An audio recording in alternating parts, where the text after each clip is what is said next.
Namaste, everyone. Namaste, sir.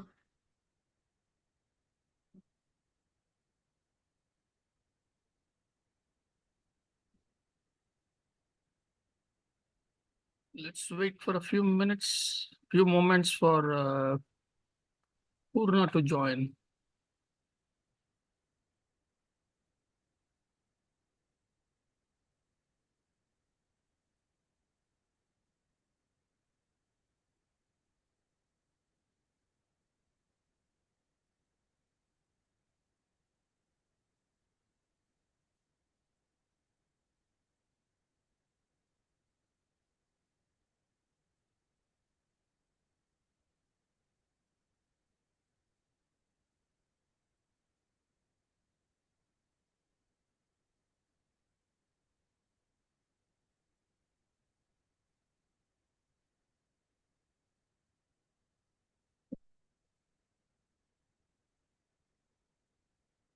Okay, let's start with 3 ohms, and then hopefully in the meantime, Purna will. Oh, she's here already.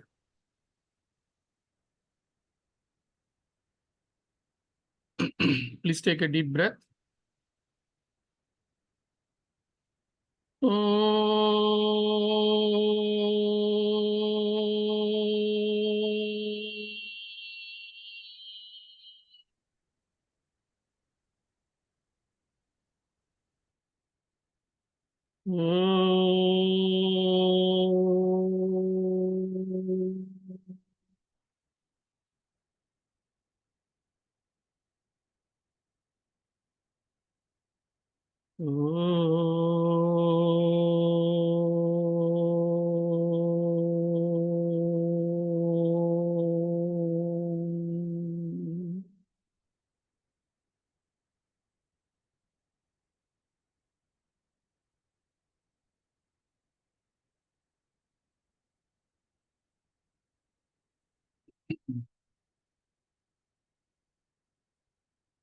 Namaste, everyone. Purna, please, you may take over and chant the entire chapter. We are on the throes of completing chapter 1, the Samadhi Pada. So go ahead, Purna. Thank you. Yeah.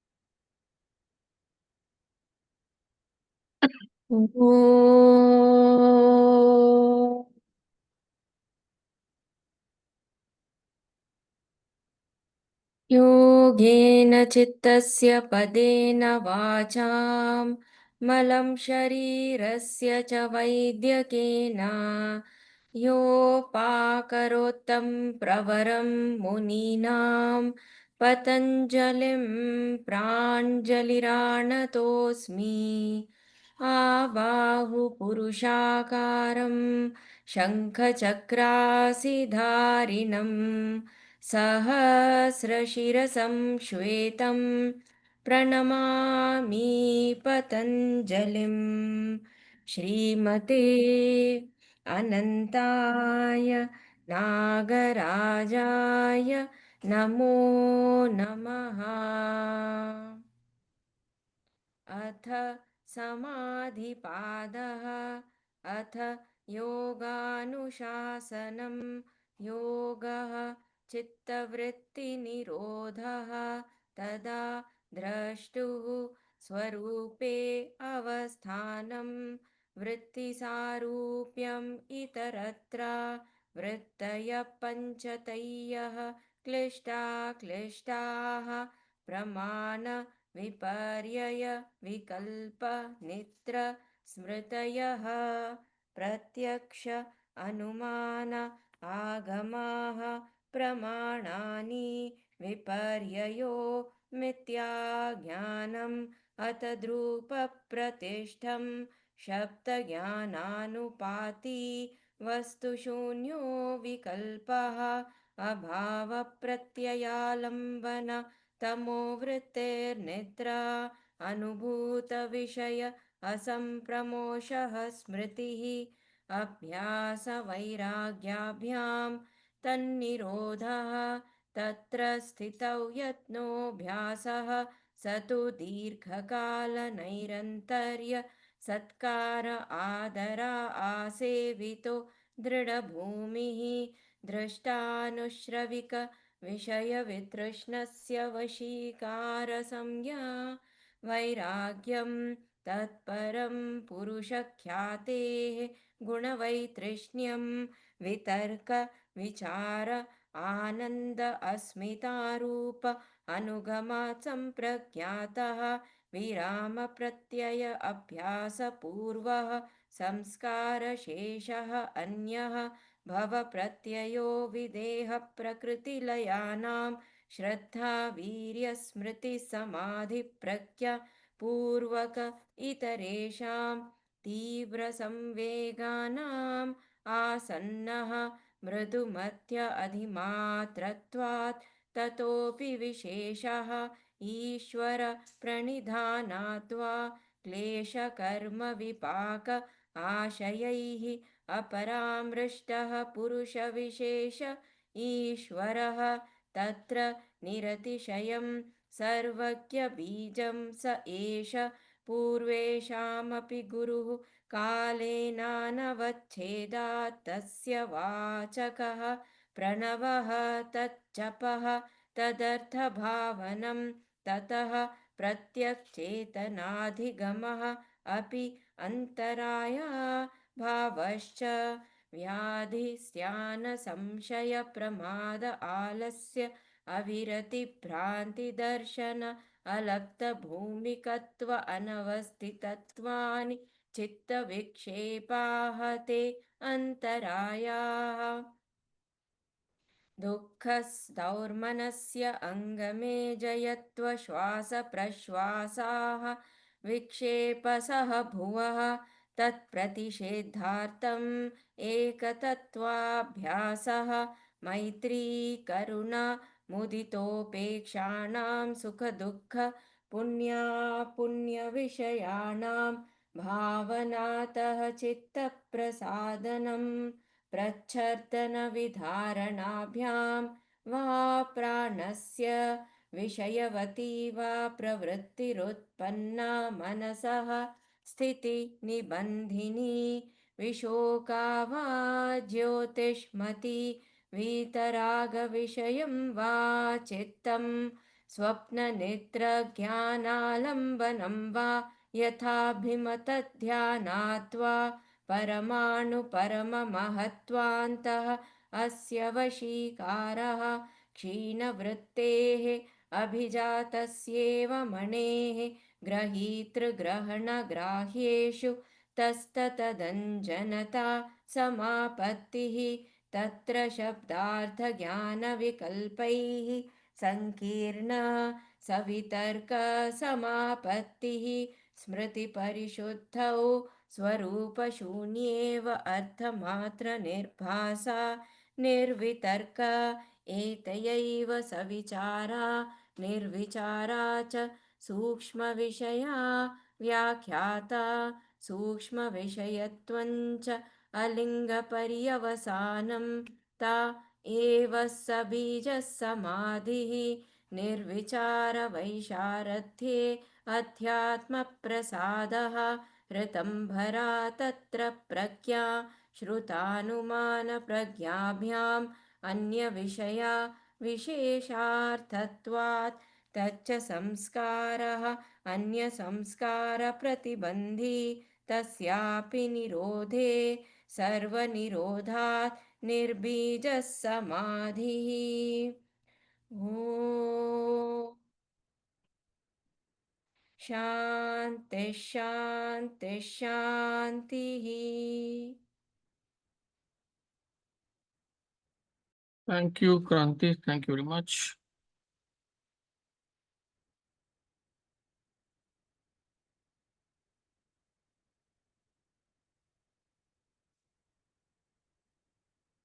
So last week, we saw a few sutras leading us to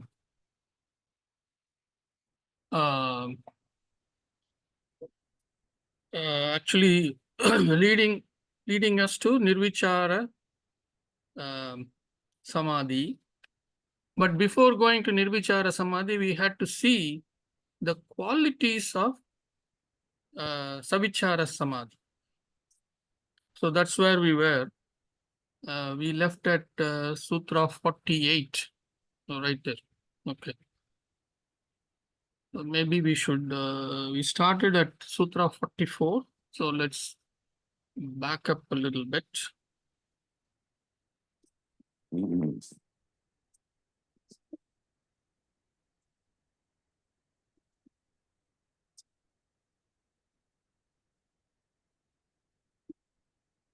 So this is where we started last week, 44, where Patanjali Muni says, just like Savitarka and Nirvitarka,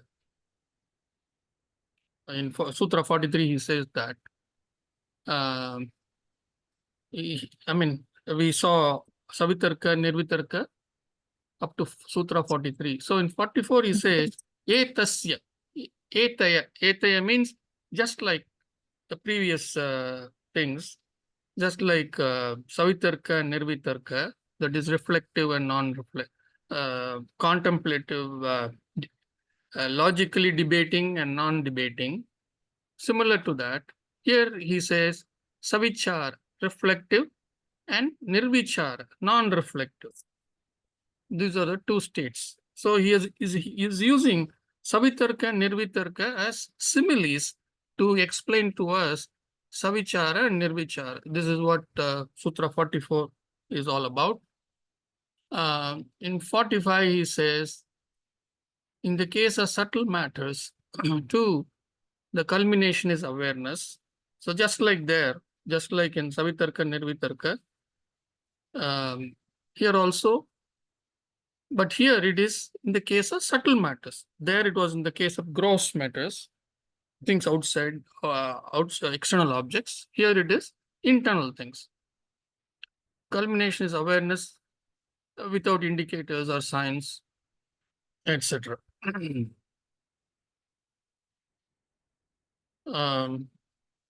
So the Nirvichara, Nirvitarka Samapati.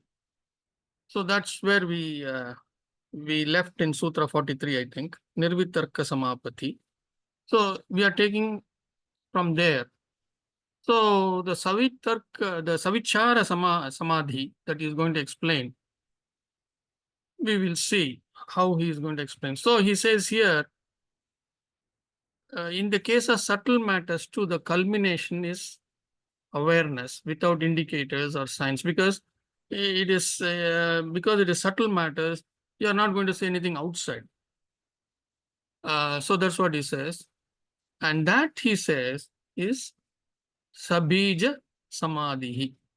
So when in Sabija Samadhi, you are actually taking what are you contemplating on? What are you reflecting on? Things like it could be a mantra, or it could be something like a rebirth. You are contemplating on that, you're reflecting on that, or surrender, or karma, or klesha, those kinds of things, which are abstract things. Klesha. Oh, my dear Klesha is also here today, as usual. So this is Sabija Samadhi, as opposed to in the earlier things, it was gross things. Here it is subtle things. So up to this, it is all clear to everyone. It's quite simple. Let's Can also you read. go over again in sequence? Savichara, Nirvichara, Sarvitaka, Nirvartaka, Sabija. In what is subtle? There's a very little difference in each one of them. Can you go over in sequence? See, we have not yet done Nirvichara. We have only Savichara. Is Savichara Samadhi is this Sabija Samadhi. Savichara Samadhi is the same as Sabija Samadhi. Savitarka, whenever you see the word tarka means deliberation, discussion. Discussion means not outside. In this case, it is discussion inside. So that whenever you see this tarka, Savitarka, Nirvitarka is on objects that are outside of us. Outside that we can see. Savichara and Nirvichara. So that's where he says the Savichara Samapatti is actually Sabija Samadhi. They're equivalent. One is equal to the other. In Savichara Samadhi, the object that we take is subtle. It's not something that you can see. It is abstract. So far, so good. What is Sarala? the example you said, Kumarji, for Savichara, subtle objects? What is the example you said? It could be a mantra. We are trying to find like Om. We are trying to find. We saw a sutra, right? In when we are describing the qualities of Ishvara, we said the Okay. first sutra in the Bhakti Yoga. I said it is Bhakti Yoga, about 8-9 sutras. There we said Tasya Vachakaha Pranavaha. That is his Yeah. speech is Pranavaha. That Pranavaha is what we call as Om. So then the following sutra says Tat Japaha Tad Artha Bhavanam. Tat Japaha Tad Artha Bhavanam. That is when you do japa, when you meditate on that pranavaha mantra, that is Om, then you understand the meaning. So that's what, we are here. That's what we are saying in Savichara, Sabija Samadhi. That is a seed. Om is a seed, or it could be any mantra that Dr. Rajan gives for people for meditation. With me, any mantra, or it could be any abstract thing that you want to know. It could be about rebirth, about klesha, about karma, about surrender, any of those things. Okay. So let's, here he says, just like samapatti is focused on an external object. We saw all those driving and knitting examples and all that we saw. The idea of sabija samadhi is for subtle matters. Such subtle matters would be like a mantra or a thought, like surrender to God, that is abstract, where the focus is completely in the internal domain. The equivalent of nirvitarka samapati on subtle matters leads to sabija samadhi, right? The equivalent of nirvitarka samapati, we saw nirvitarka samapati, we saw that. So nirvitarka samapati on subtle matters. So where earlier in the example we saw nirvitarka samapati on gross matter.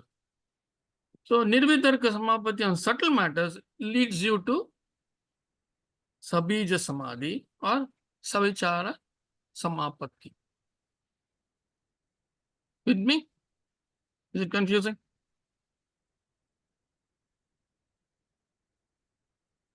Okay. So here he says, it only leads to Sabija Samadhi, but qualities of Sabija Samadhi must be understood to understand Sabija Samadhi in terms of Sutras 47 to 40. So that's what we saw last week. So let us see what is 47. So in 47 Sutras, Sutra 47, he says, ability to be non-reflective. Ability to be non-reflective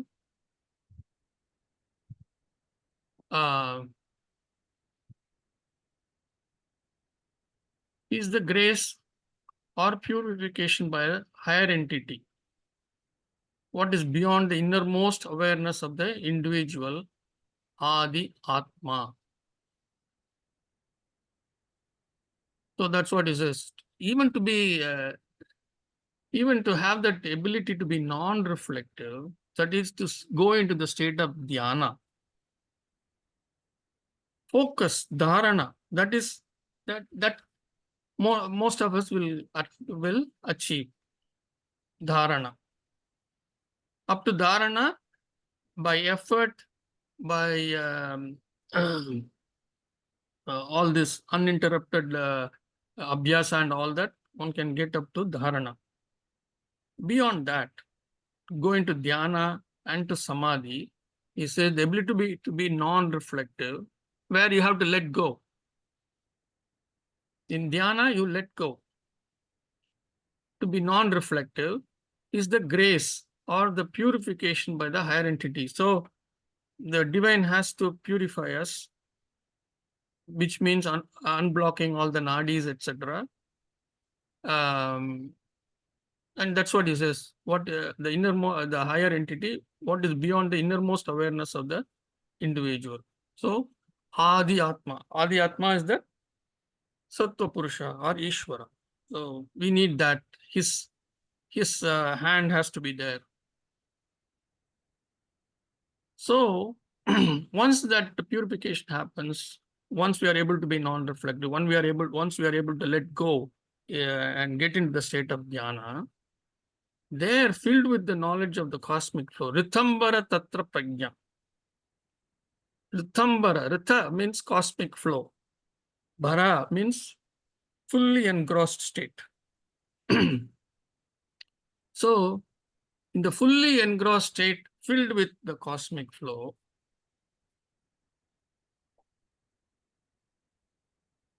is intuitive knowledge.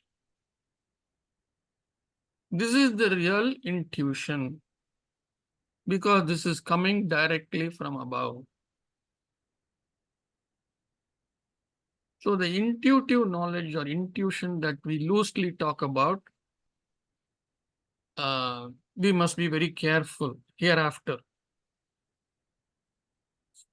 So this is what is intuitive knowledge. Anything that comes to you as intuition, remember,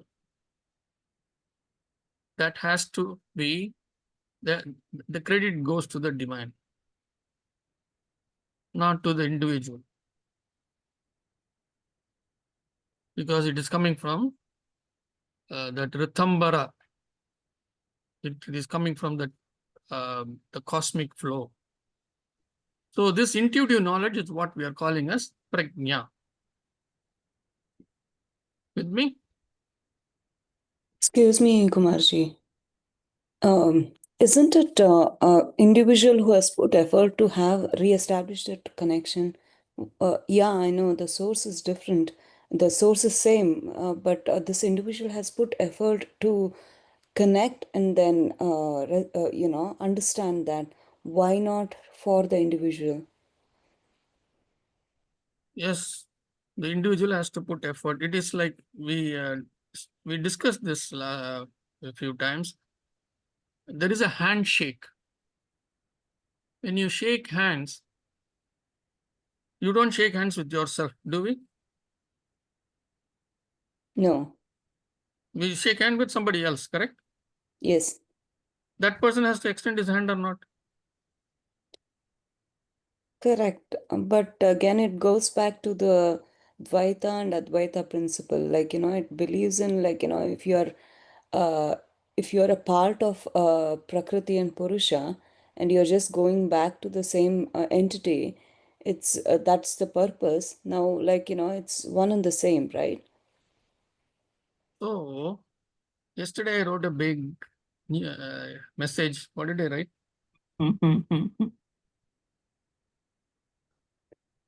About practice. Huh? Practice, right? No, I wrote a big message saying that in Patanjali, first absorb Patanjali Yoga Sutra in full. And then once you are absorbed the sutras, once you have taken in the truths, and once you are firmly established, once the truths are firmly established, Patanjali Yoga Sutra, truths are firmly established, Dhridha Bhumihi. Once it is firmly established, then you can make a comparison of the sutra with something that you already know. Okay. When you do this comparison now with already that you know, you're not going to get this knowledge. You're going to lose out. This is what I told you. I got only 20% in my first class. I mean, my own evaluation, I'm saying. Because this is what I was doing. Constantly, I was comparing. This is a great example. Okay. Okay.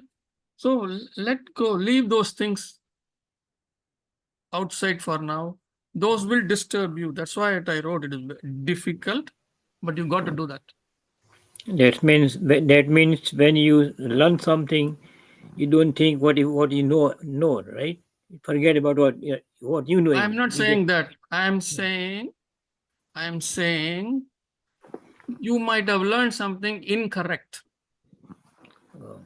And if you're going to compare that incorrect thing with the correct thing, how are you going to learn? You just So start with a clean slate.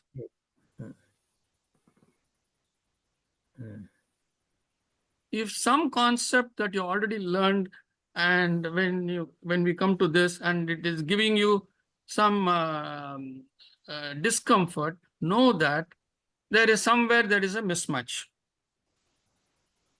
That's why this question is coming up here. So when you understand there is a mismatch, let go of that. Let go of what you know already. We don't know whether that is fully correct or not. So focus on this. That was my method, and that gave me wonderful results. So I can give you things only from my perspective. I also started with all of you. I had all this down. In the first class, I literally fought with Dr. Rajan. I wouldn't let him go forward. I won't let him go backward. I don't know how he tolerated me in that class.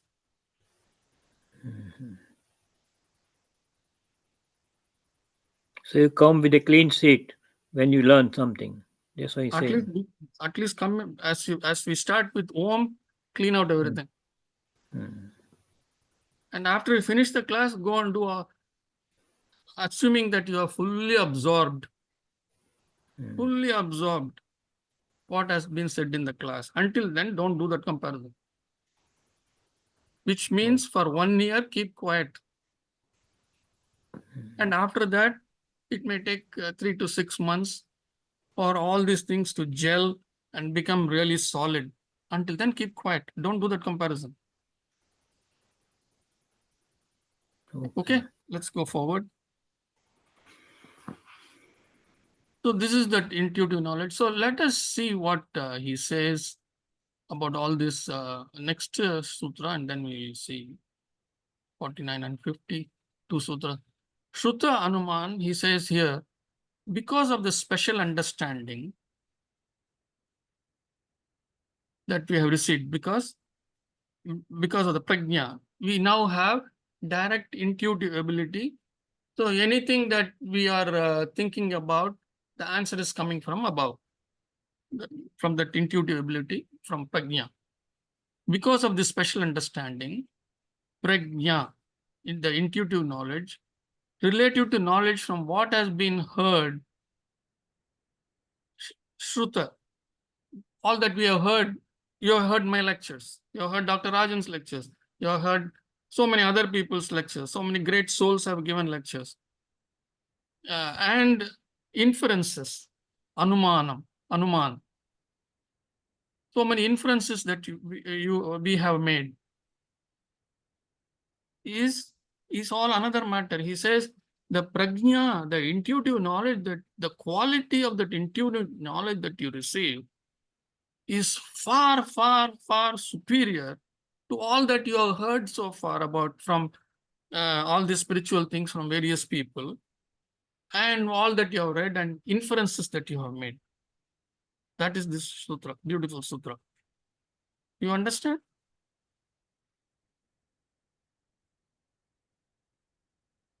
This is quite frightening for me when I think I have lots of intuitive knowledge. and I will say it, and that puts me immediately against the other person, correctly to my husband, because I can assess people very sharply, and it always comes the truth. And then we sort of, he doesn't believe me what I say, but later it is proven that I was right, that that person wasn't straight, didn't mean well, and so on. So I learned to shut up, like be observant, don't say. So this is two opposite knowledges. Yes. See, the problem is a person who has intuitive ability and knowledge, and to your husband you say, I know through my intuitive knowledge this is right or wrong or whatever. It is very, very difficult because you are saying, I know. Yes. So, Yes. so if you change that verbiage to I received this knowledge, it has just come to me from the divine, maybe he might accept, maybe. But it is very, very difficult for a spouse, close friends and family to accept this. Yes, I did try that. I say I've got a direct telephone line with heaven, and I That is say, even worse, Tatiana. The moment you say that you are in direct line with the divine, it is even worse, because then the other person thinks that, oh, she's on a pedestal. So it is best is to what you said earlier, shut up. yes, that's what. Well, It's very yes, difficult. See, unless the other person asks for it, a person with intuitive knowledge should never share information. yes, but here it's a discussion about hiring an agent who will represent us in money matters, and I could see the agent so far he displayed he is not to be trusted, and No, I but compare. what I'm saying is, in a husband-wife relationship or any close relationship, it is very, very difficult It is, yes. for the other person to accept unless the other person is also evolved. Yes. See, in my family itself, I have said so many times in the earlier, for 10 years back, literally a relationship with my younger sister uh, came almost to a breakup because I had this intuition and I told her, don't travel, don't travel abroad, come to USA, don't come to, I think her first stop was London. I said, don't go. There is something terrible that is going to happen. Don't go. She wouldn't listen. And Yes. I should have stopped there, but I didn't. I went on, pressed and pressed and pressed and pressed. It almost came to a point where they all withdrew. They won't communicate. Nothing they will do. And finally, after 4 5 months, when from London when she came here, the situation was that she had a stress fracture in her back. She could not, with very great difficulty, even in business class, it was difficult for her to travel. And when she had the difficulty, this was in the West Coast, um, in Portland, with her daughter. She called after I had told her this about 5 months back. She had traveled from to London, and then after spending some 2 3 months there, she came here. Then she called and she said, Kumar, I'm not even able to lie down. Mm. Hmm. Yeah. Even at that time, she did not say, Kumar, you already told me not to travel, but I did. She didn't say that because it is so difficult for the human mind to subjugate itself. Kumar, there is a danger that the other person would think that you thought ill, and that's why I fell, into bad So she situations. was already ill.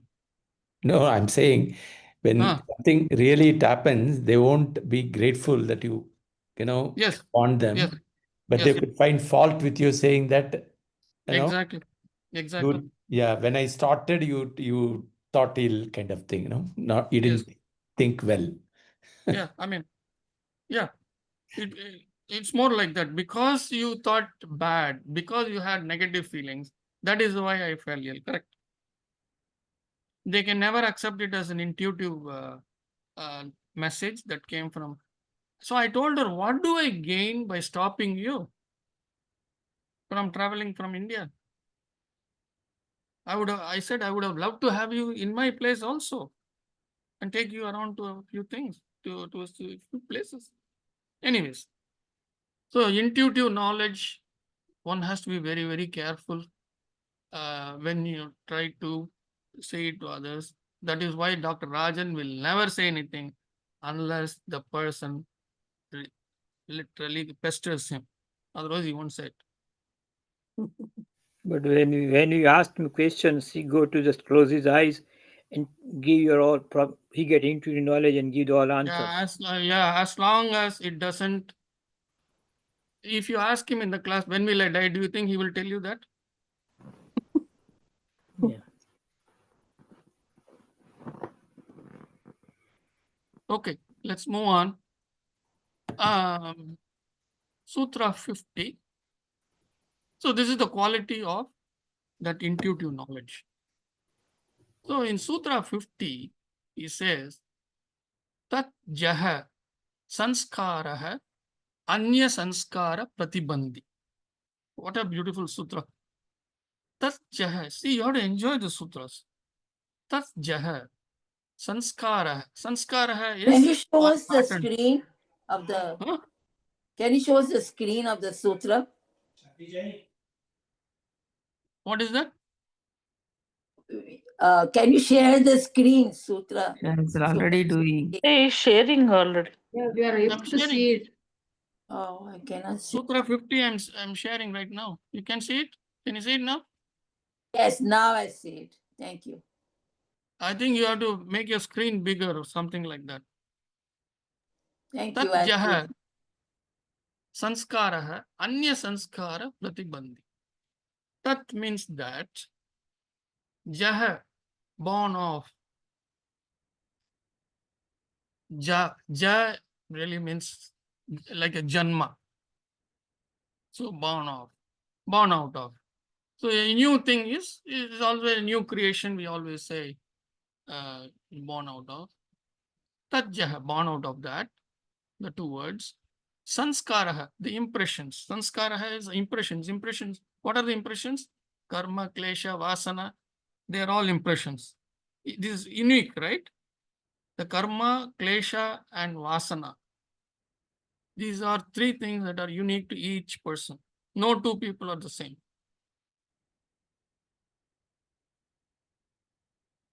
So those impressions, anya sanskara, other impressions, anya means different or other or external. Those are the meaning of anya. Anya sanskara, other. Pratibandhi is binding or confining. So what he is saying is, by this special intuitive knowledge, because we are in meditation and all this, in this Sabija Samadhi, because of that, all these impressions, the sanskaras that we have, we also know that these sanskaras are the reasons for all the chitta vrittis, correct? You have seen that, haven't we? The kleshas and karmas, forget about the karmas for the moment. The kleshas are the one we said will trigger the chitta vrittis, correct?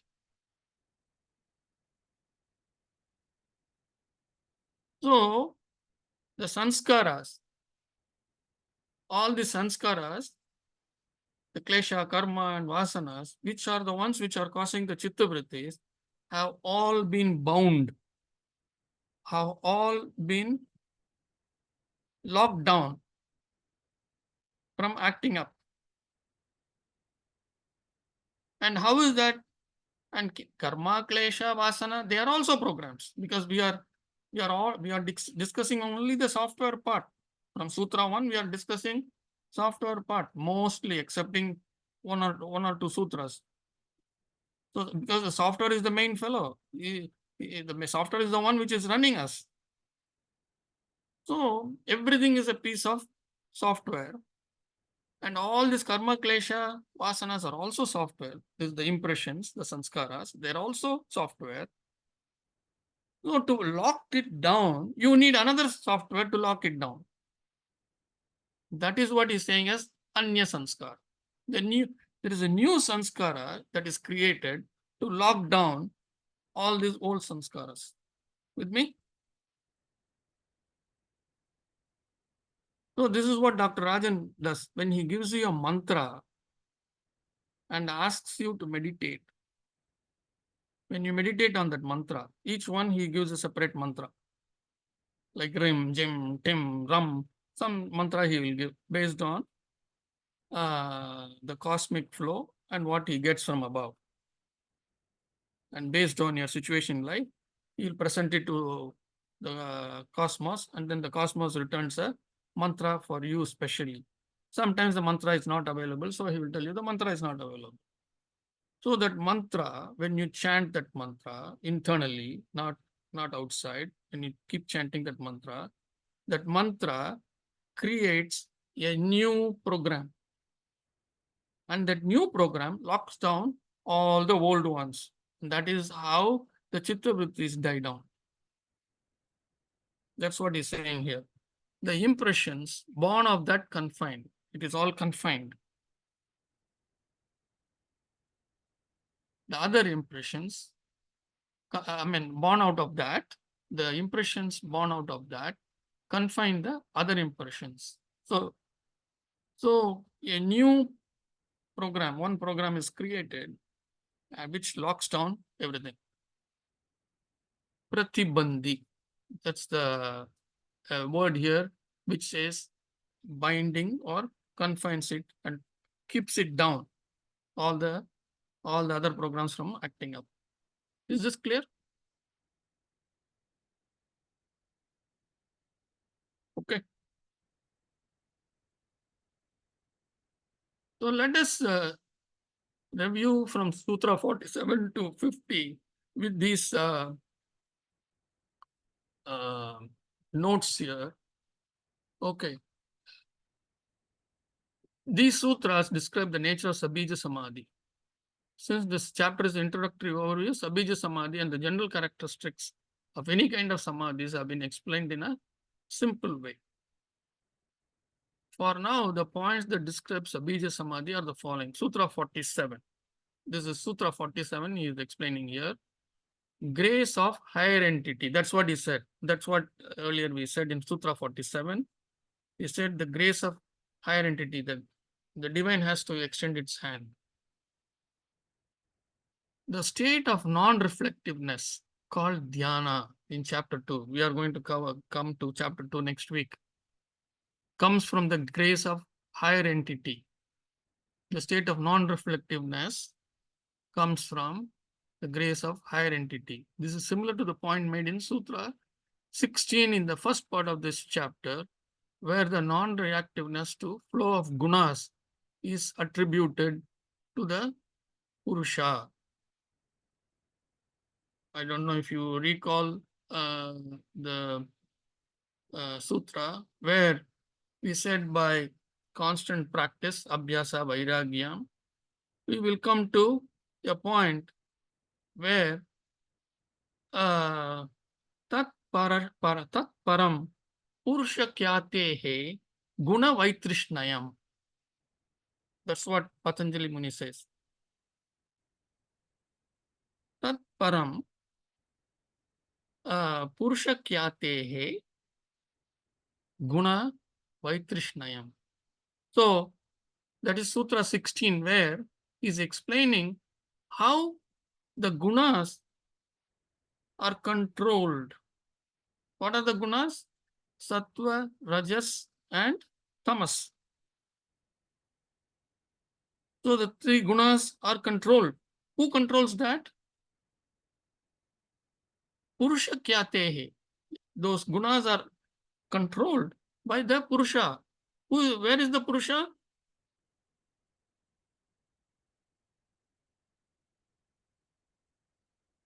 One people. The Purusha is our modem, the Atman. So by constant practice, now we have got to a state where the vrittis have kind of died down and there is enough energy for this modem to be turned on even when we are in the when we are awake. So that Purusha in each one of us, which is a piece of the old chip. The old chip is Adhyatma, that is Ishvara. So that's why Ishvara is called Sattva Purusha, Supreme Purusha, purest Purusha. But each one of us has that Purusha. That is the modem. So he says here, in Sutra 16, that's what he says, that Purusha is awakened inside us, who helps in regulating that gunas. This is similar to the point made in Sutra 16, the first part of this chapter, where the non-reactiveness to flow of gunas is attributed to the Purusha. So, generally because of the flow of gunas, we react. Because of the handshake with the Purusha and us, with the modem and us, because the modem has been turned on, although the gunas are flowing, we don't react. All the sattva, rajas, tamas, all that is going on, we don't react. We become non-reactive. When somebody says something insulting, we quieten down. We don't immediately take up the cudgels. So is attributed to the Purusha, and this is the precursor to the state of prajna, because right after that sutra, which sutra? Sutra 16. In Sutra 16, he says, Tat param Purusha kyatehe guna vaitrishnayam. In Sutra 17, he says, Vitarka vichara ananda asmita anugamat samprajnata.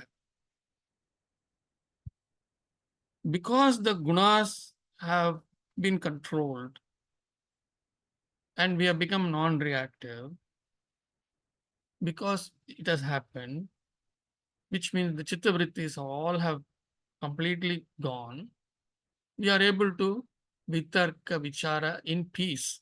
Vitarka, all inside vitarka, tarka, logically debating, vichara, reflecting, vitarka vichara, ananda, letting go, that is dhyana, state of dhyana. Asmita, asmita is being able to experience. Asmita, we will discuss all that in the next chapter. Asmita, anugamat, from all this flows, what comes out of all this? Samprajnataha, samyak prajna. Samyak prajna, samyak means excellent. Prajna, intuitive awareness, excellent intuitive awareness. It is a very high state of samadhi. With me? Okay, let's move on. So intuitive, then in 48 he says, Sutra points to Ritambara Prajna. That's what we saw, is the cosmic flow or intuitive knowledge surfacing from connectivity to the cosmic flow. This is the beginning of the direct experience of cosmic reality that yoga provides. This is comparable to Samprajna. Oh, just come here. This is comparable to Samprajna and other states of Samadhi noted in sutras. Forget about that. Although the idea of Samprajna is, okay, that's what I thought. Although the idea of Samprajna is much higher than that of Sabija Samadhi. He says is something similar to Samprajna, but not really Samprajna, because we are still in Sabija Samadhi. Right? Because we need a seed to start, and then the divine has to extend its hand, and then it has to create a program, And that program locks down all the sanskaras so that everything becomes quiet for us inside. It's like noise cancelling headphones. So something has to be there. Some active part, active software, hardware has to be there. When you put on the headphones, all the noises are cancelled out. It's like that. In the initial stages, one may think of a specific, think of specific people or persons for some reason, and a minute later, the person may be calling on the phone or may just show up.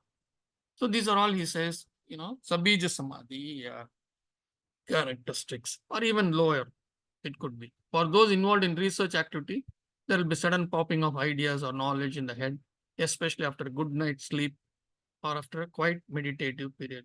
So I'm unable to send all these things to you, these notes, because the permission that I got was only for presenting the sutras word by word meaning, because this is part of the book. So that is why I'm putting it on the screen so that you can go back when I send you the video recording, and you can write it down as notes yourself. You have to put in all that effort. I did that in class number 3 with Tammy. I did that in the class number 3 with my sister Lakshmi. I did that. Although at that time he did not present all this. Anyway, the next one, Sutra 49. Knowledge of direct experience is a different quality, we said, right? It's unlike what we heard, we listened, what we inferred. It is different, this intuitive knowledge. So this direct experience goes beyond all knowledge heard from predecessors and others who experience such states and inferences that may be drawn. While most people live in belief and faith-based world, there are 3 qualities of those beliefs and faith. This is interesting. Let's read this. First, some of these beliefs have been verified directly by a person, like one who can know fire burns, ice is cold, and the wind blows and the rain falls. Those kinds of beliefs, which they have verified. And so, like how we tell our children when they are young, oh, don't touch that candle, it is hot, right? Things of like that nature. Second, based on scientific validation of experts in the specific areas. Even though we have not directly tested them, we believe many things like evaporation from water on earth causes clouds to be formed and rain to fall, and the moon spins around the earth and the earth around the sun, etc. Third, believes that some saint may have realized directly, some saints, very big saints like Sai Baba. I'm saying the Sai Baba, Ramana Maharishi. Then we have Kanchi Kamakoti, Acharya Periyava. Many such things, many such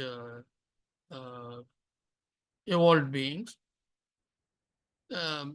Believes that some saint may have realized directly, or some charlatan may have made up for some self-serving reason. So forget about the charlatan thing, which is not amenable to measured scientific study.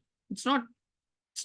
What Dr. Rajan says when he closes his eyes and comes back and gives an answer, you cannot measure it. Scientifically, you cannot measure it. But are simply accepted by faith by large sections of people in the society. These 3 types of, see, this is the third one, the third belief.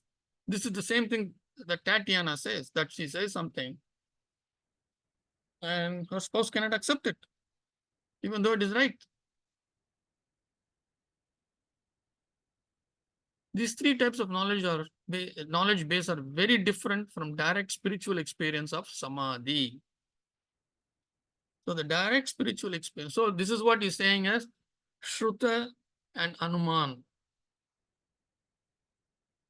So the direct experience is completely different from these 3, which is equivalent to what saints of the past may have experienced directly, that is not amenable to customary scientific validation. Even the expression of saints of the past in words may not be doing justice to the experience that they had. Direct experience for an individual stands at a higher plane. So until you connect directly and get an answer for that question of yours, that is the highest. That's why I say to Priya, when she asks me a question, I tell her, I may give you an answer, but that is not going to help you. I tell Ashwini also, you have to get it yourself. Until then, the mind will wander, the mind will refuse to accept.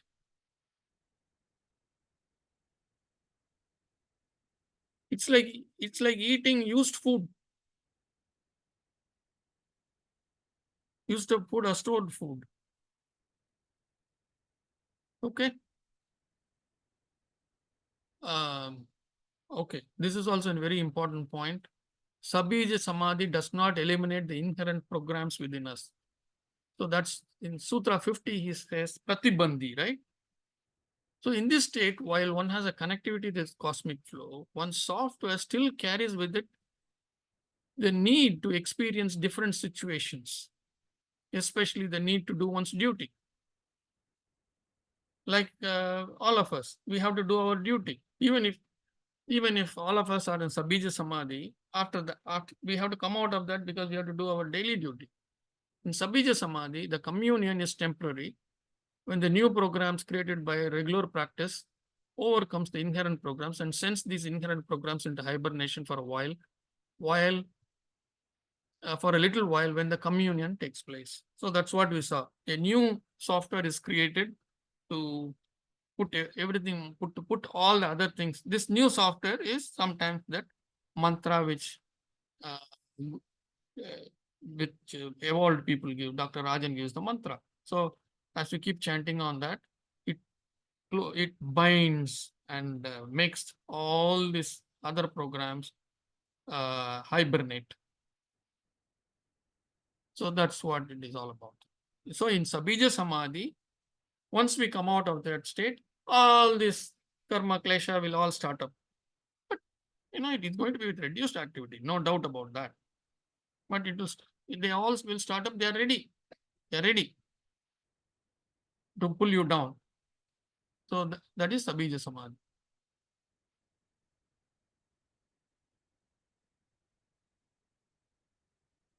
A good English word that describes the connectivity of Samadhi is communion. Okay. When one is in Samadhi all the time without a simulation or seed like a mantra to attain that, it is nirbija. But when a stimulation is required to begin the process of connecting, it is sabija. In the nature of nirbija samadhi, the highest level, that is the highest level, it is introduced to distinguish from sabija samadhi. So in Sutra 51, the last sutra, he says, Tasya api nirode sarva nirodhat nirbija samadhi. Now we know the meaning of nirod very, very well. This to control, to prevent. So, tasya of that, of which, of the earlier one, which is the control of binding all the programs, putting all the programs into a lock and having only one program, tasya of that, of that or his or its, api also, tasya api of that also, nirode, having restrained that also. See, that small program was the seed for us. Dr. Rajan's program, the mantra was the seed, or anything for that matter. That was the seed. When that seed also is removed, nirode, having restrained that also, sarva, all nirodhat by restraining, by nirodhat, by restraining, sarva nirodhat by restraining all. Now, all the sanskaras have been restrained, and the restraining program that restrained the sanskara is also restrained because that is the seed program. Nirbija state is Nirbija Samadhi is seedless Samadhi. Having restrained that also, having restrained the restraining program, all sanskaras, by restraining all sanskaras and impressions, is Nirbija, seedless Samadhi. So on that note, we have completed the first chapter on Samadhi Pada. So we have learned everything about Samadhi. So I'm going to stop here. Say almost perfectly 8 o'clock, almost.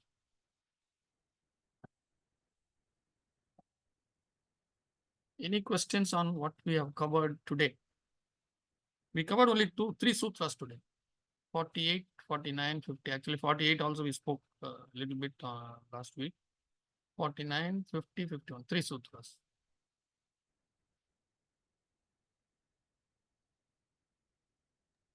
So one question, Kumar, it talks about even in that kind of state where we keep going in and out of communion, Hmm. right? So is that dictated by our capability, or is it the cosmic wish? This cosmic wish. Our ability is only to be able to sit in one place and start that seed. So that is why, as human beings, we need this practice of meditation. And also it has to see the body and the software. When I say body, the software inside us is a kind of thing that is used to certain schedules. So if I say my meditation is going to be at 7 a.m. every day, 7 a.m.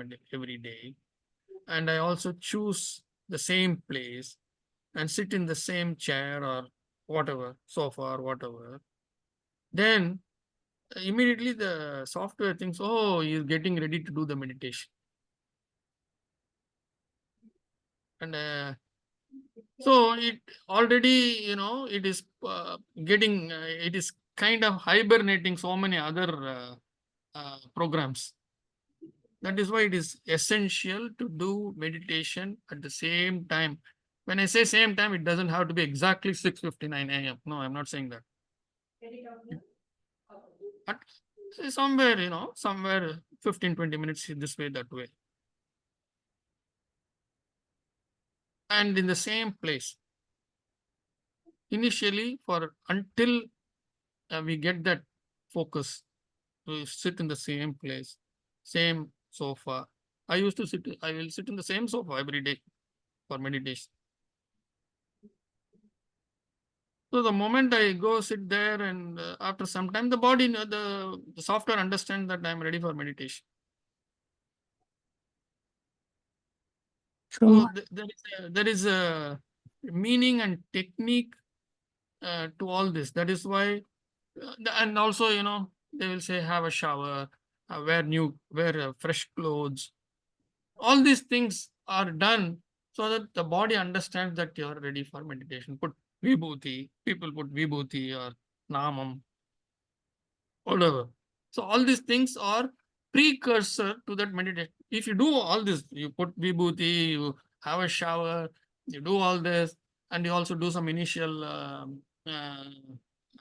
mantra chanting and all that. Finally, all this is done to do the real meditation. If you don't do the real meditation, then all that preparation that you have done is gone waste. It's like, eating for Hindus, especially, they all know Ekadasi and Dwadasi, the 11th day after the full moon or new moon, and the 11th day after the full moon or new moon is a day of fasting. Every 15 days this comes, a day of fasting. And the 12th day you break the fast. On the 12th day at home, generally, you know, when the meal is made, it is there, especially in those days, I'm saying 50 years back, 60 years back, when we grew up. It will be a kind of a meal with very little oil, or with less oil or no oil kind of thing, and a lot of things, alkali based thing, because you have not eaten the previous day, so there is quite a bit of acid in the stomach. So for neutralizing, there are alkali based vegetables, and this, especially the amla, pachidi and all that. Then that hati kirai, that special spinach, what the cows eat, that spinach. uh, Things are cooked out of that. I used to, and you only eat the 12th day meal, because on the 11th day, because we all have to go to work, school, and things like that, my mother would always cook the regular food. By eating on the 12th day alone, do I get the benefit? No, I don't. Similar to that. But you're doing the palahar on Ekadasi, only fruits, palahar, no grain, nothing. We eat palahar. It's called palahar. Yeah, you eat Or palahar, or you eat a little very watery kanji. Why do we do that? So that we remain alert. Why should we remain alert? To do that meditation. yeah. That is why it is done. Because if you eat, the tamas will set in, and while doing the meditation, we will fall asleep. Hmm. That's a natural thing. If you eat, then when you close your eyes after eating, you eat some a good amount of carbs. Definitely, because the blood has to go there to digest the food. So the blood which is available for the brain drops, and so sleep automatically comes the moment you close your eyes. The body takes a different, the software understands it differently, and takes you to sleep. So that is why they will only drink little water, or very watery kanji, porridge, very watery porridge. That's what they will drink. So when you do meditation, just go in one place, you said. So like your puja room, you stay in puja room every day and do I am meditation. not saying it has to be only puja room. It can be any room. Any room. I don't want to put that condition at all. It can be any room. No, but I mean, same place means you do a puja, you always go into same place. So that is the best place to do No, meditation. I don't do it in puja room. That's what I'm saying. Oh. I do it in my workplace. Hmm. Okay. Yes. So that's why I didn't want to use that word puja room. Yeah, puja room is fine, but there is no Hmm. there is no rule that it has to be done only in puja room. Okay. Do it in a place where you are comfortable, where you can do it day after day after day after day after day after day after day for months and years. Hmm.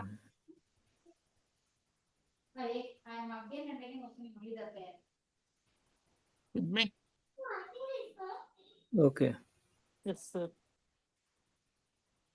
So, Kumar. Oh, yes, I wanted to like speak to that same day, same place, same time.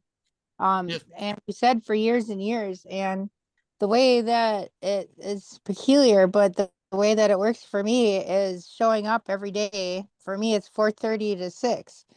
If I skip out on meditation and yoga to manage other affairs, my body kind of go like you were saying, and I've thought about this, but I don't, I just know that it happens. But I like this. You're right. The program shut down. My body gets ready to begin going into meditation, and like my partner will look at me like, "What happened?" Like because I'm just so chilled out, and I'm like, meditation time. And he's like, oh, yeah. So whatever we're doing, like, you really have to manage what you're doing because the body's used to meeting, this piece, this shutting down. And this is yes. years, right? Five years now I've been doing this at the same time. That's so cool. And then also I wanted to share about like the mantra. And that the mantra, yeah, I got something today on that, is how it shuts down the spinning, and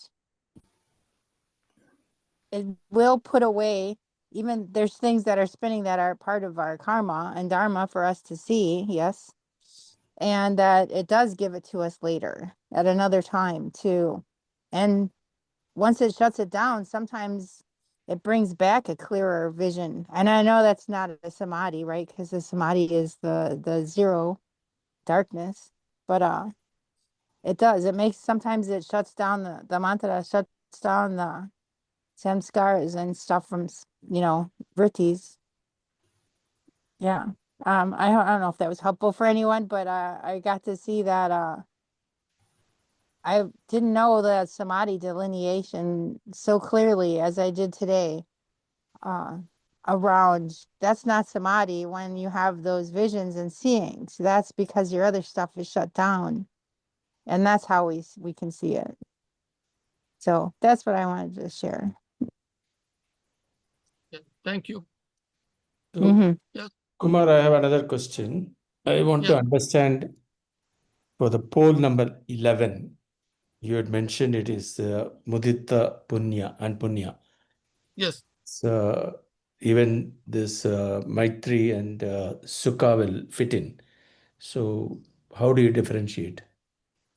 So if you look at, okay, this is the assignment, poll 11. If you look at my comment, what am I describing?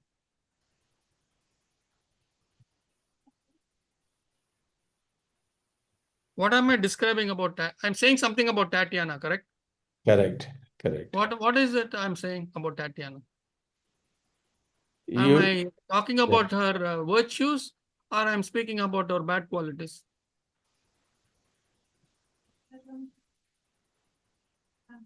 I think you are talking about her virtues that she understood. Yeah, Virtues. happy. Correct. So virtues equals punya. The actual meaning of punya is virtue. The Sanskritam meaning for punya, if you look at any Sanskrit dictionary, punya equals virtue. Now, we mistakenly assume punya means punya karma. Punya karma comes when you react to good things. That is, when I engage in, say, charity. Okay, like I do this charity of teaching this class Saturday every week for an hour and a half. And then every day after I finish the class, I go and pat him back. Kumar, you've done a wonderful job.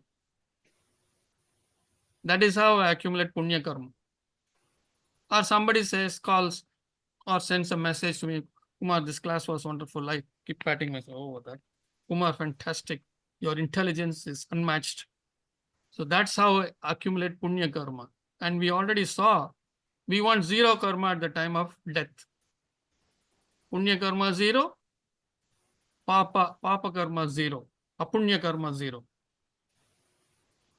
Punya karma does not cancel out punya karma.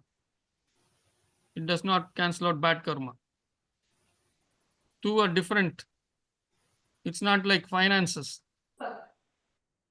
So completely different. You have to bring down, you have to delete, you have to take, wipe out this, you have to wipe out that also. They don't cancel out. So I didn't say, so punya means virtue. So I'm describing the virtues of Tatiana. And I'm showing, and I'm also expressing my delight. Correct? Yes. That is why it is mudita and punya, or delight from that punya, of mudita from that punya of Tatiana. See, it is very, it's easy to see it as a sukha. right? Maitri and Sukha. It is easy to see that close, but not close enough. With me? Yep. Okay. One can easily misunderstand it for Maitri and what is that? Sukha. Sukha. Maitri and Sukha. Yes, it can be easily classified that way, but it is really Mudita and Punya. Yeah. Quite a few people got it on the dot. Good. For those who didn't get it, it's fine. It's all right. This is how we learn. Excuse me. Yes.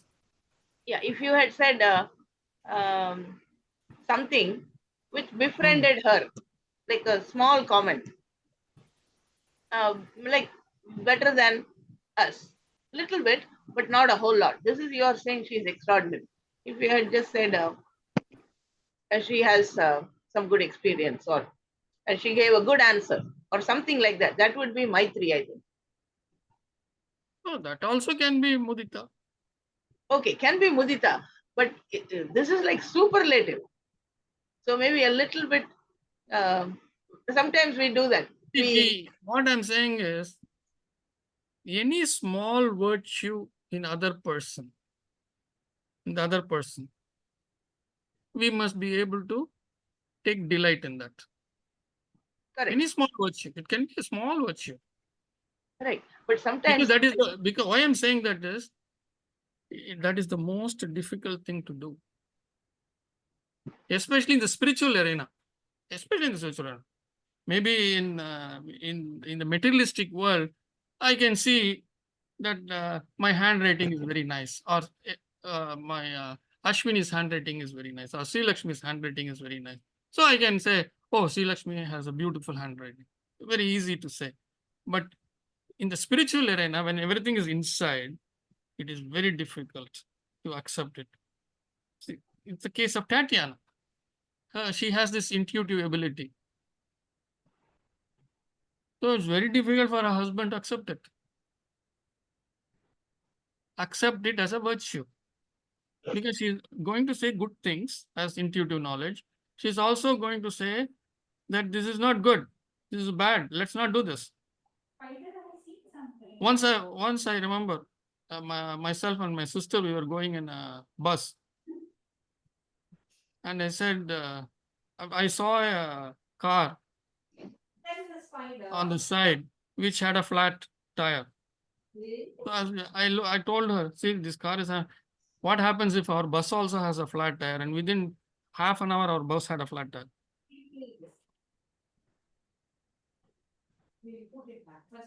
It's not that I react to it all the time that way. And you cannot say it is a coincidence. When you start saying things like coincidence, you are moving away from all this.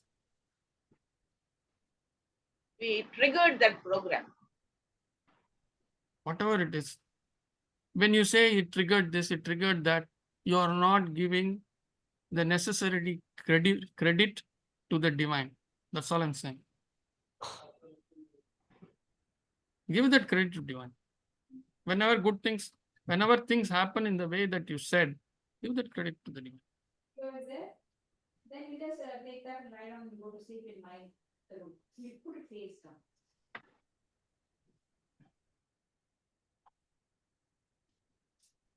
So this virtue is a big thing. So let us take delight in others' virtues. And when others act in a very difficult way, wicked way, move away from the upekshana. Move away from that. Ignore it. If my wife starts throwing vessels at me, I must move away, get out of the house. Upekshana. Ignore. Then come back and fix the walls. I don't have to fix my body, right? That's a bigger thing. Take evasive action. Run away. So, on that note, any other question?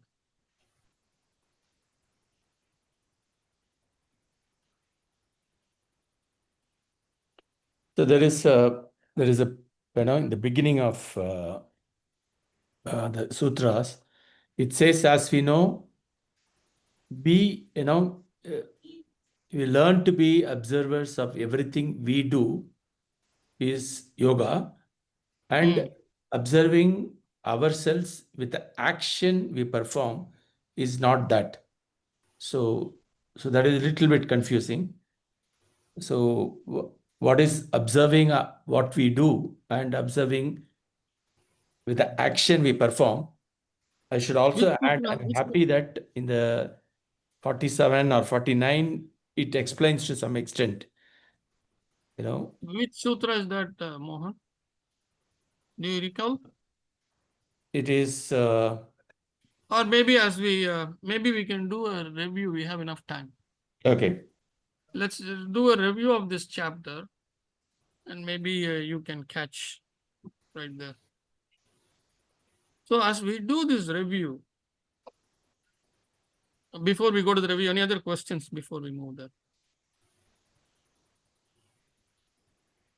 Are you also going to explain bowl number 12 now, or? I will hold on to the next. I'll hold on until next week. Okay. Or so that you all have enough time to absorb the sutra and also to change the poll, Okay. your votes. Because I had not covered. Kumarji, Yes. Yes. this mudita and punya you said about Tatiana, like one madam said, like it could have been Maitri also, but is it it is mudita and punya because you are the teacher of Tatiana? It is not I'm a teacher. And I'm not a the words you said at the last, like you, does it differ? You're breaking up.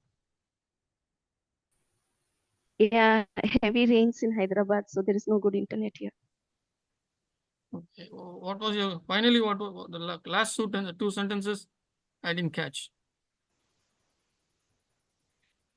Is it because you're a teacher and you That I understood. After that, appreciated her?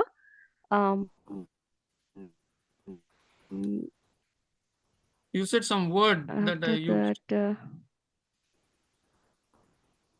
I don't know, I lost it. You said I used a particular word. Yeah, you said like you being a teacher. Yeah, you being a teacher. Yeah, you being a teacher. You said to her that you are a role model to this entire class, including myself. Much thanks for being part of the class.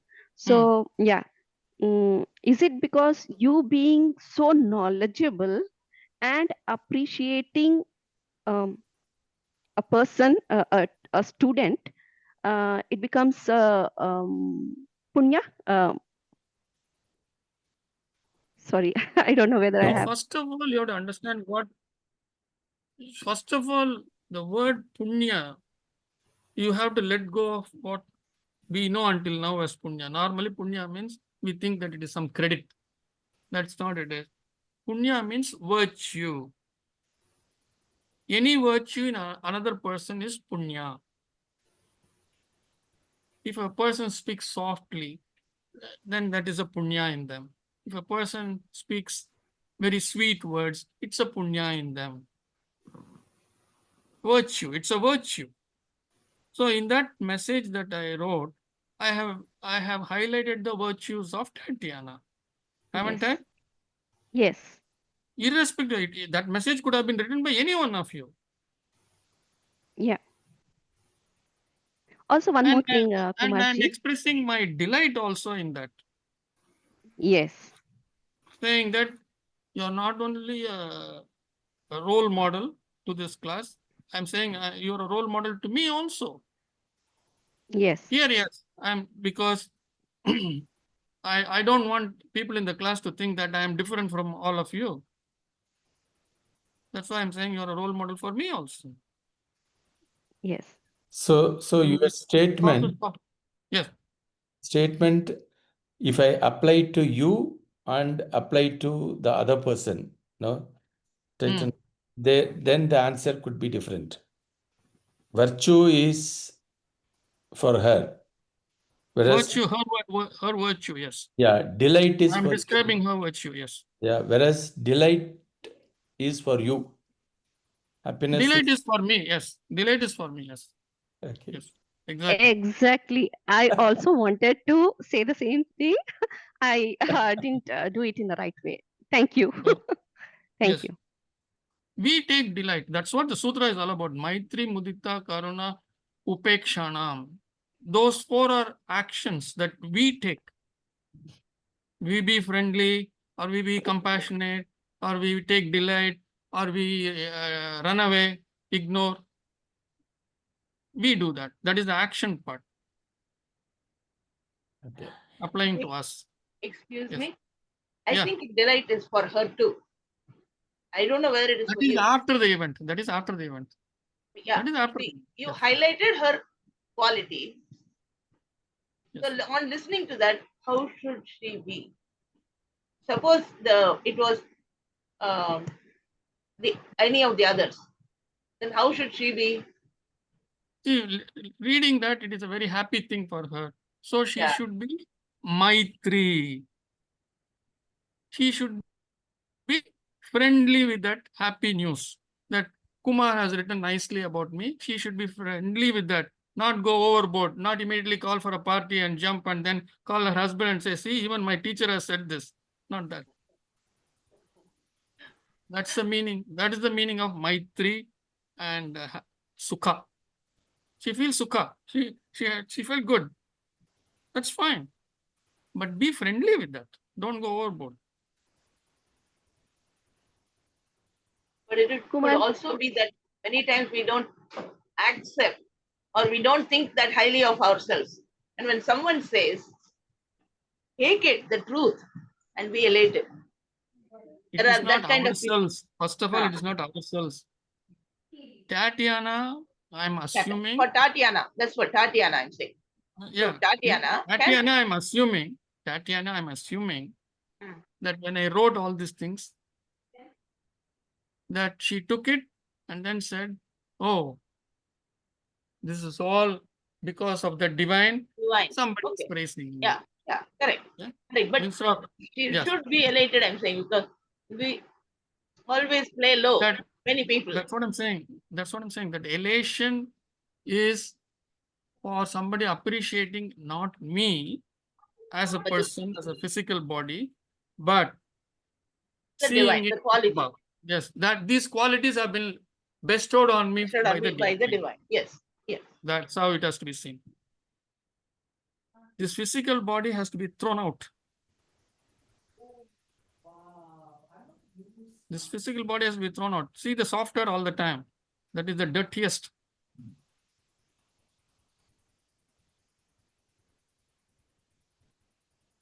Because we cannot see the software, the dirty software is why we are already all the time with the physical body. Associated with the physical. Good points. Nice.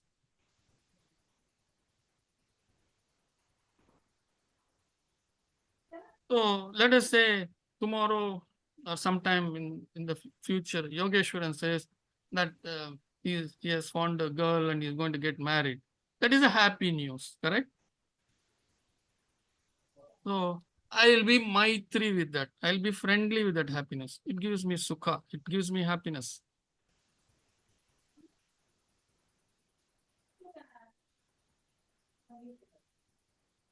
Hopefully Tatiana was friendly with that message that I put out and didn't go overboard, which she would not have. Okay, let's go to the review of the sutras. Let me get the. I think the sutra, that probably is good enough. We don't need this detailed one.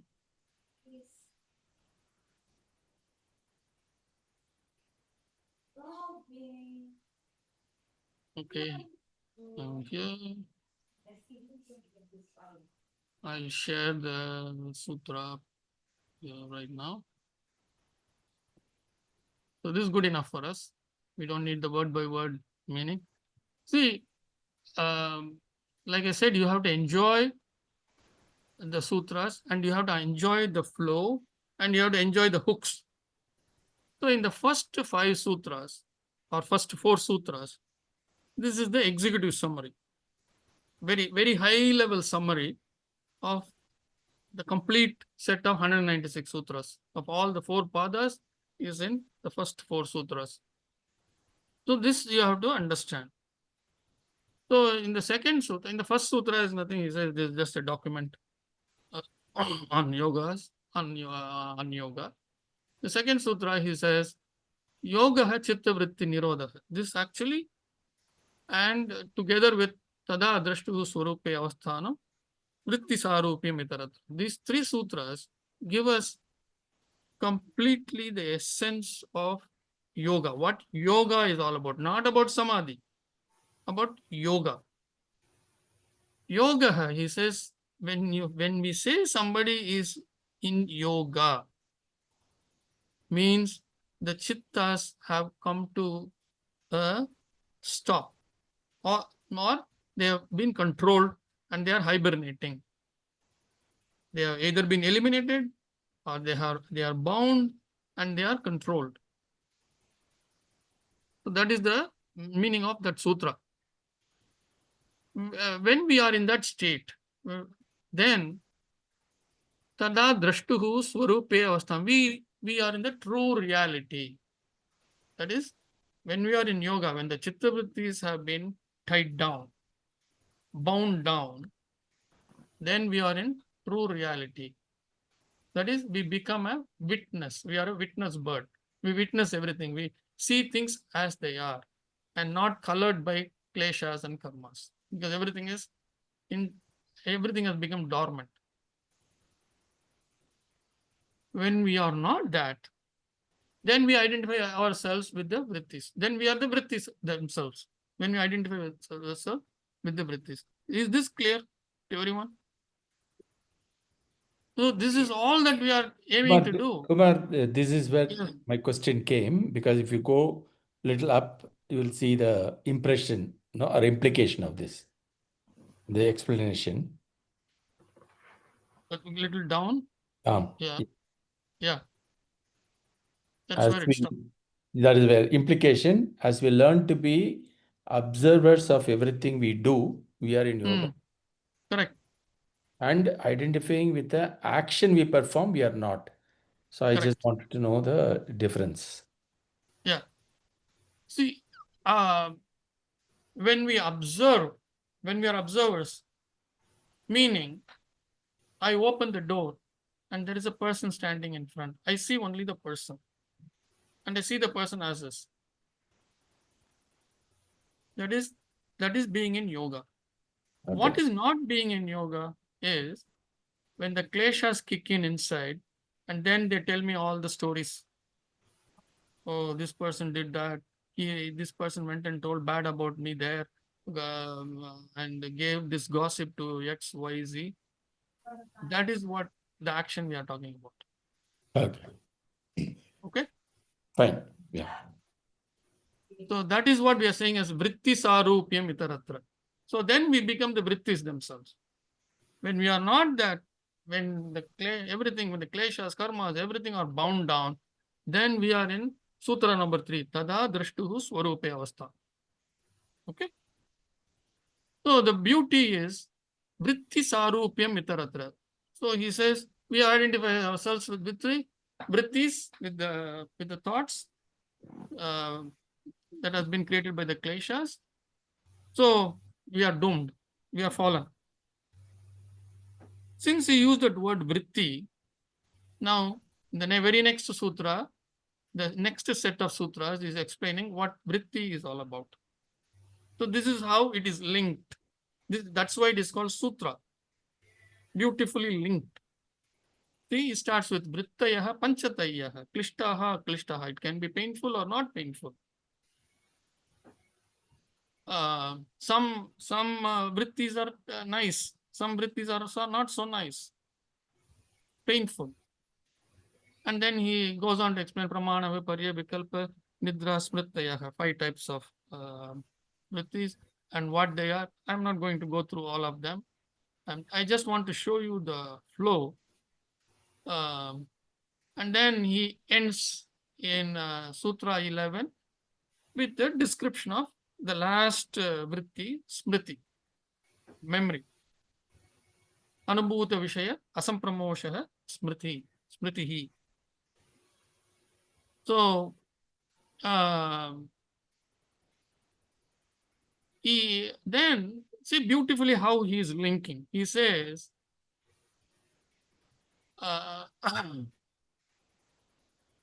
because he says memory is not experienced, is not forgetting what has been experienced. And by earlier sutra, we know that experienced memory could be pleasant or unpleasant, klishtaha, aklishtaha, correct? All that.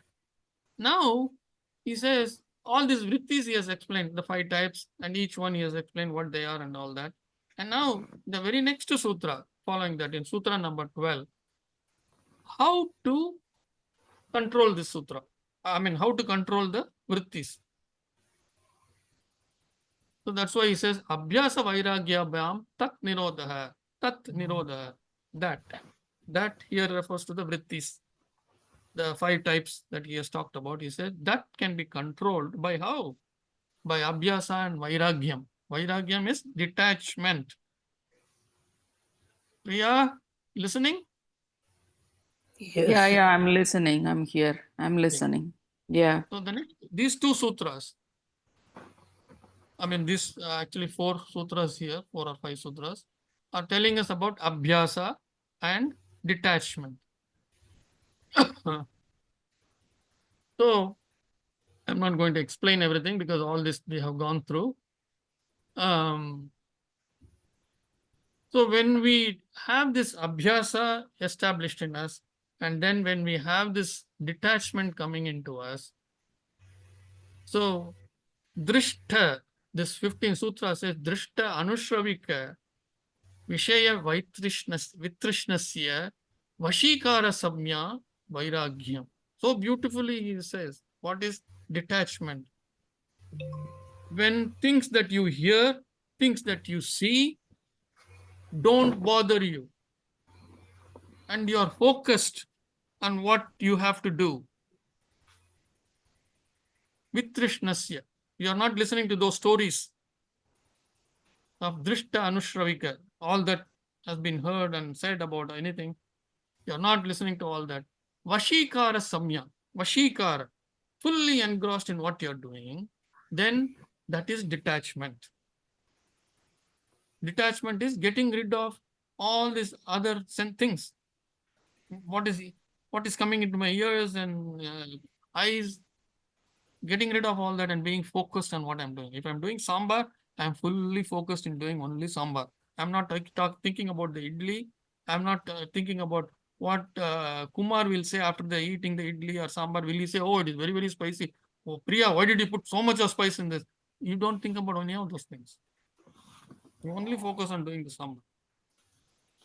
With me, Priya? Yes, yes, yes. So then beautifully in Sutra 16, this is what we saw.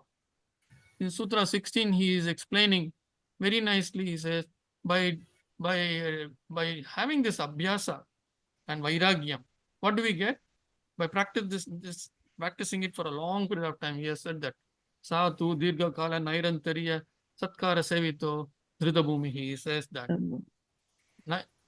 nairantariya, without break, all that he says, dirgha kala, for a long period. He says, when we do this, tat param purusha kyatehe guna vaitrishyam. What we will have is the gunas that are flowing in us, sattva, rajas, tamas, all these gunas which are making us reactive to things that are happening around us will fade away, will be controlled. Who will control that? The Purusha inside us. Now, because we are with the Abhyasa and Vairagyam, the chitta vrittis have calmed down. There is enough energy to turn on the modem, and the Atman and the Purusha is active. And that Purusha inside us lets us control the activations. You're understanding the flow? Kumarji, I have a question on this abhyasa. Like, I don't think so. I have a full understanding of abhyasa. When you say abhyasa, is it Abhyasa is being an practice. yeah, but practice of what? Practice of being an observant? Practice Observer? of being, see, in here, the practice of, say, you're focusing, let us say, focusing, that abhyasa, Okay, okay. right? Focusing Yes. on something and then See, like here, no. see, here the thing is how we want to get rid of chitta vrittis. So the chitta vrittis is, we initially start by concentration or focusing, correct? Uh-huh. On a mantra Yes, or whatever it is, on something yes. we focus, sit in meditation. That abhyasa is talking about. This and before that, before I can sit in meditation, I have to do certain other things. Only then the body will listen to me. What are those? I have to do asana. And before that, I have to purify the body. External purification has to be done. So I have to take a shower, all that. Okay, because this is an introductory chapter, is throwing some highlights as abhyasa. Abhyasa means there is a big yama, niyama, asana, pranayama, all those are abhyasas. Okay. My confusion was like, I don't know, it might be very stupid, analysis there. Abhyasa is like, yes, during your 1 hour of meditation during a day practice, or that is when you can control your gunas. But whereas the abhyasa of being an observer in every activity of your life, I mean, I don't know the discretion, like, I don't know which one is this sutra referring to? Abhyasa Everything is for, abhyasa. Being an observer is an abhyasa.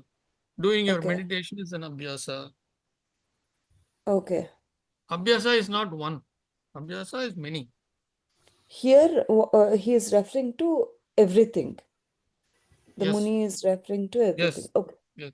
See, this is a very generalized thing he's saying as abhyasa. Oh, yeah. That's what I Okay. said. Yama, niyama, asana, pranayama, pratyahara. They are all abhyasas. Okay. And we will see all that in the next chapter, what they are. Mm-hmm. Okay. So now that we have this control of non-reactivity, of not reacting to, because of the gunas are flowing, they will flow. Until we die, they will flow in our body. So what do we get by getting control of that gunas and not become non-reactive? And then he says, Vitarka vichara ananda asmita anugamat sampragnata. This will lead us to the state of sampragnata. So in one sutra he has given. That doesn't mean that from there immediately you can jump here. There are so many in between things that might happen. Vitarka vichara. Vitarka, logically analyzing any question, vichara, reflecting. It could be a subtle matter, so you're reflecting. Ananda, ananda, which is that happiness, which has come from the chitta vrittis having died down. Asmita, and you have placed some question. When the answer comes back, you must be able to experience that. So asmita is that which enables us to experience. Anugamat, from that flows some the state of samprajnata, samprajna, samyak prajna. Excellent prajna. Prajna is intuitive knowledge. So this is the highest state that he has described. Now that he has said that, in 18, 19, and 20, he explains the various states that you might experience, some from earlier until you get to the samprajnataka state, from the state of uh, samya, from the state of samya to samprajnataka. What are all the various different states he has explained? We have seen all this. that if you only focus on an evolved soul, then you will only reach up to that evolved soul. That the vidya of that soul, only up to that you will reach. So at some point of time, you have to let go of that and focus on the Brahman. That's what he says, on that unmanifest divine. So he has explained all this. And he has also stated the highest state, and then he has given in 3 sutras what other states could happen before getting there. So these 18, 19, and 20 is giving so that you know that you are in between states. You are still not there. Not to stop, keep going.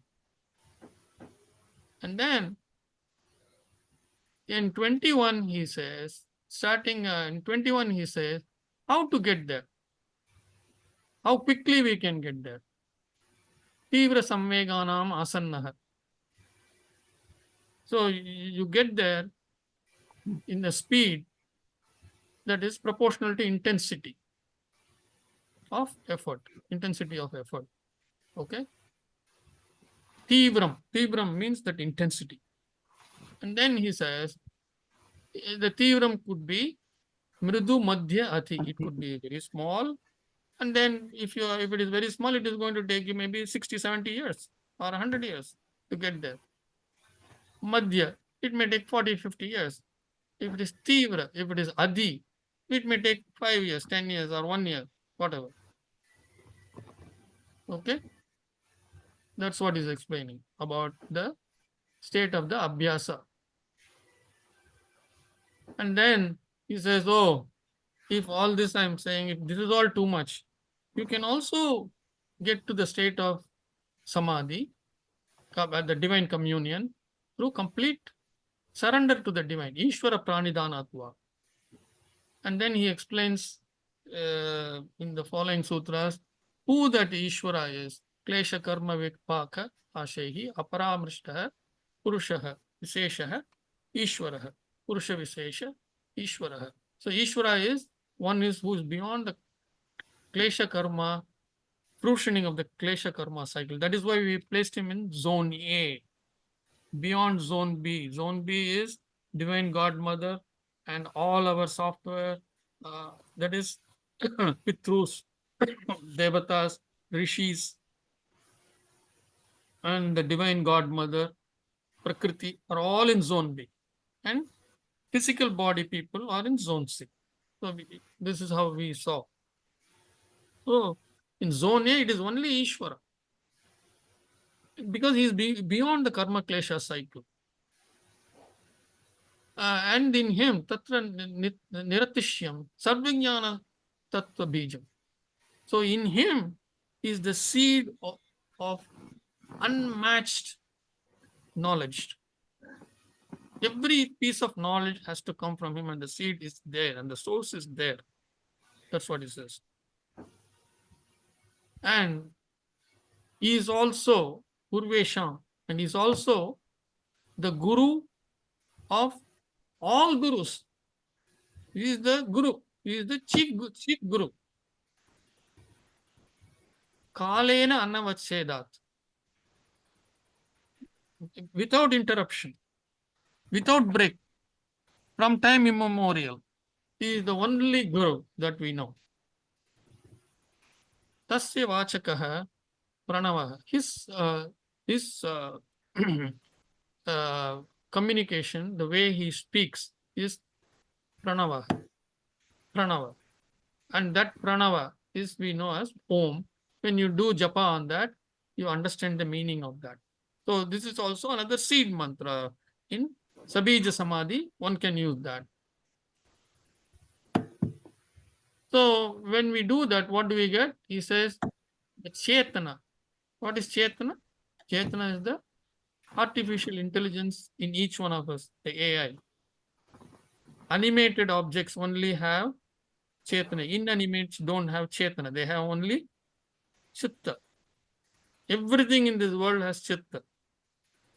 Only living things have Chetana. So this Chetana, the artificial intelligence, which can modify things, comes to the forefront in full force, and all obstacles which was preventing it from coming forward has been removed.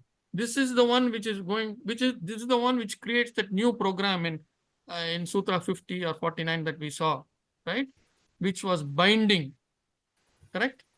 Which bound all the samskaras.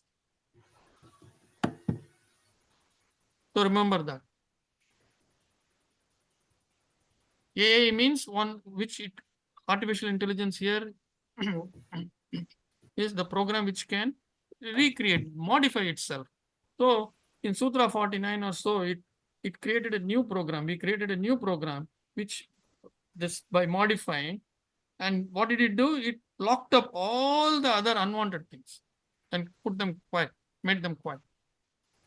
And the Nirvichara Samadhi, even this new one that we created became silent. Okay. So he has explained everything about the Bhakti Yoga, about surrender to the divine, and how we can get to connectivity with the divine by surrender. So if I cannot do it via if abhyasa and this thing is also not coming, and I'm also not able to surrender, what is the problem? He says the problem is vyadi, sthana, all that he says.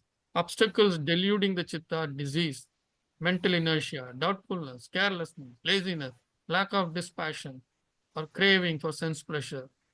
So we must map ourselves with all this, whichever is applicable to us. Wrong perception or delusion, despair because of failure to reach objective, and fear of slipping from the gain state. And also misery, despondency, trembling of the body, irregular inhalation, exhalation, all this exists together with whatever the earlier things that we said. So these two sutras describe our condition. When we are unable to focus, when we are unable to concentrate, when we are unable to get into meditation, when you are unable to bend the body. So these are all the sutras. So he has defined all that for us. He says, don't worry. When you are like that, don't worry about that. So the first thing he says is, tat teshadaartham ekatatva abhyasah. Let's do one abhyasa.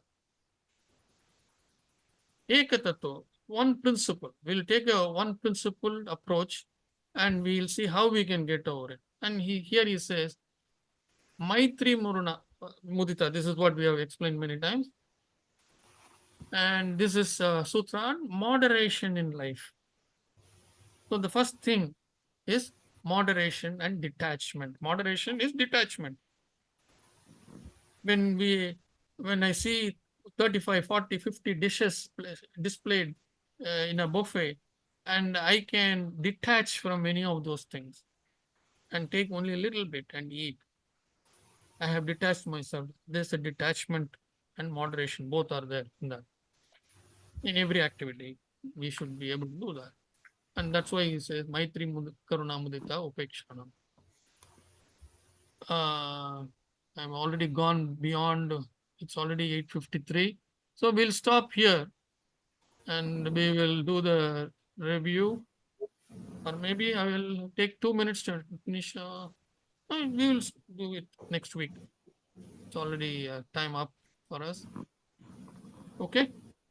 Thank you, Kumarji. Thank you. The first maybe 15-20 minutes we will finish up with the winding up of chapter 1 review, and then we will move on to chapter 2 next week.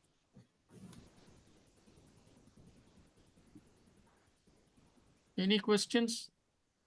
Quite a few things on the chat box which I didn't check. So people are leaving. Okay. No wonder.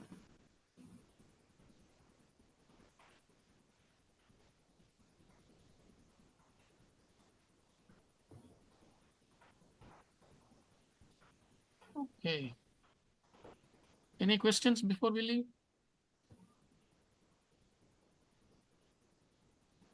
Nothing else, Kumar. Thanks a lot. So chapter 2 is going to be the chapter 2 and 3 are going to be the because chapter 1 is introductory chapter. Chapter 2 and 3 are going to tell us everything about how we have to move from this state to a higher evolved state. So he is going to give us um, directions on things to do, things not to do. Yama, niyama, asana, pranayama, pratyahara, dharana, dhyana, samadhi. He's going to explain all that. In chapter 2, he's going to explain the first 5. And in chapter 3, he's going to explain the next 3. So the first 5 are called Bahiranga Yoga because they are external. The next 3, Dharana, Dhyana, Samadhi, they are all internal. That is why it is called Antaranga Yoga. He's going to explain that in chapter 3. He will explain that. And following that in chapter 3, because we have done all these things, what kind of siddhis we are going to get. He's going to explain about 30 plus siddhis he is going to explain.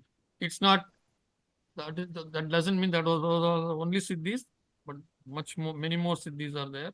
Siddhis means special ability. Walking on water is one such example. But that will be given only if it is needed for you, not otherwise. Just because I want to make money out of it, I'm not going to get it. Or just because I want to impress somebody here, I'm not going to get it. Okay? Siddhis are given, it's a because siddhis comes from the cosmos, so it is given based on cosmic need.